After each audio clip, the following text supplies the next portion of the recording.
Hi అండి. ఎక్కడికి బయలుదేరామనుకుంటున్నారా? టెంపుల్‌కండి. ఇక్కడ మా పిల్లలు, హస్బెండ్ హాయ్ చెప్తున్నారండి. మన సబ్స్క్రైబర్స్ అందరికీ. వీళ్ళ అల్లరి మామూలుగా ఉండదు. గుంటూరు దగ్గరలో నల్లపాడు అనే విలేజ్‌లో శ్రీ పుట్టలమ్మ తల్లి దేవస్థానం వారు వినాయకుడిని అవతార్ థీమ్‌లో సెట్టింగ్ వేశారండి. దారిలో టిఫిన్ చేసి కోకోనట్ జ్యూస్ తాగాము.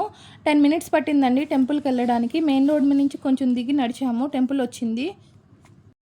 రోడ్ మీద నుంచి టెంపుల్ వరకు స్ట్రీట్ మొత్తం లైటింగ్ బాగా పెట్టారండి. సూపర్‌గా ఉంది. అండ్ టెంపుల్‌లో సెట్టింగ్ అయితే ఎక్సలెంట్‌గా ఉంది. Avatar setting.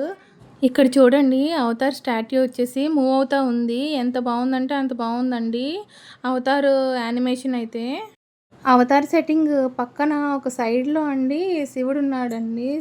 శివుడు నిజంగా దేవుడు నిజంగా అక్కడే ఉన్నాడా అన్నట్టుగా అటు ఇటు మూవ్ అవుతా ఉందండి విగ్రహము. కింద నారద తుంబురులు అనుకుంటా అండి. తబలా వాయిస్తున్నట్టుగా ఉంది. చాలా ఎక్సలెంట్‌గా ఉంది. చాలామంది జనాలున్నారు. పిల్లలైతే బాగా ఎంజాయ్ చేశారండి. Please subscribe my channel.